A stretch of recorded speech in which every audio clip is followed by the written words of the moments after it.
longue marche du peuple algérien ce 1er novembre 2020. Le rejet massif du simulacre du référendum constitutionnel montre combien le mouvement populaire des Hirak est plus omniprésent dans la décision politique. À Montréal, la communauté algérienne a marqué de belle manière sa symbiose avec le reste des Algériens dans le monde et démontre que Montréal est une place forte de ce mouvement émancipateur du Hirak. Le mérite revient à l'adhésion et la participation massive de larges pans de la société communautaire et des différentes couches sociales et générationnelles. Le mérite est encore plus grand devant la discipline affichée, le défi dans la discipline affichée et le défi du protocole sanitaire. Entre parenthèses, distanciation sociale et protection individuelle. Alors que Montréal est classé sur rouge, ce qui a été reconnu et signalé par les services de sécurité déployés. Un grand sombrero doit être levé et l'organisation et l'adhésion de toutes les opérations zéro vote, qui a abouti à un verdict solennel avec un boycott actif et un rejet total du référendum avec un taux ridicule de 3,16%. Ce qui veut 350 votants sur 12 000 inscrits. Il faudrait souligner que le fichier électoral a été volontairement réduit devant 50 000 potentiels électeurs. Ces différentes actions font de Montréal une place forte du Hirak et se doit de rester mobilisé dans ce processus révolutionnaire du peuple algérien jusqu'à l'aboutissement de sa volonté. L'esprit du Hirak s'est imposé à la société algérienne et est devenu une valeur culturelle intégrée dans son patrimoine. N'était-ce le contexte de la pandémie et des mesures restrictives conjuguées et des lois liberticides devant le mutisme de la communauté internationale, des actions qualitatives auraient émergé et le pouvoir dictatorial balayé et dégagé déjà. Une preuve vient d'être affligée au pouvoir illégitime et non représentatif de la majorité écrasante du peuple, dont 77% du scrutin, pour se suffire officiellement de 23% de votants. Ce chiffre, comme nous le savons, sont surgonflés, car non contrôlés par des instances représentatives ou des magistrats indépendants. Tout comme le peuple algérien n'a pas participé ni dans son élaboration ou convié au débat de sa teneur. Sur cette pseudo-transparence laisserait entrevoir une autre machination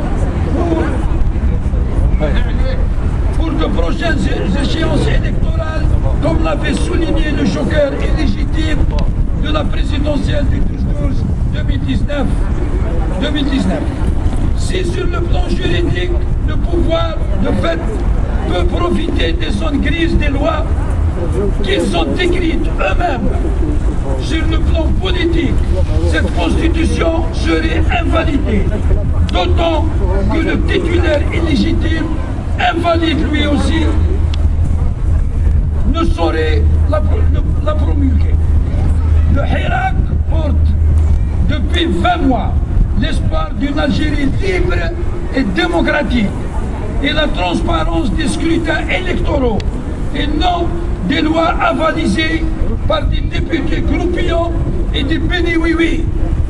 Un Sénat de la Chouara et un président illégitime. Ces rendez-vous électoraux participent à une légitimité du pouvoir en place, obéissant à un agenda imposé par les Aïssafet, embusqués sous le régime de Bouteflika. Et on pourra dire, mais cache l'Intikhabat mal Aïssafet. Qu'il doit, Essa, Escar.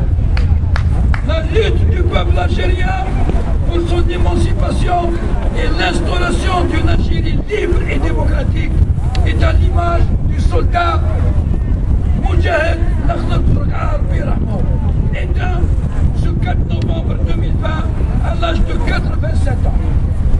Non sans avoir participé et assisté à des acquis du Hirak, tels que la déchéance de Boutef et la non-légitimation du président illégitime du 12-12-2019. Il a été de tous les combats. Depuis la guerre d'indépendance, la résistance contre Ben Bella et l'armée des frontières, la lutte contre le régime du sinistre Boumediene et a subi toutes les souffrances, clandestinité, viol, salissage et remise en cause de son passé. Dans la dernière est sa détention pour la cause du Hirak et libéré le 2 janvier 2020. Un bel hommage lui a été rendu par la jeunesse présentant force à son enterrement, qui s'est juré d'honorer son combat en entonnant Ya al-Akhdar, artah artah, ihna nkemmlu al-kifah. Le commandant Bourga'a, au même titre que Jamil Abou Hared et d'autres, constituent le lien ombilical avec la révolution algérienne du 1er novembre que porte le mouvement du Hirak. La stature de cet homme, entré en podium des révolutions algériennes malgré son âge avancé, montre la voie à la jeunesse algérienne que le lendemain passe par le combat d'aujourd'hui et des luttes à venir. D'autant que le pouvoir incapable de se régénérer continue la même politique du mépris et de changement dans la continuité.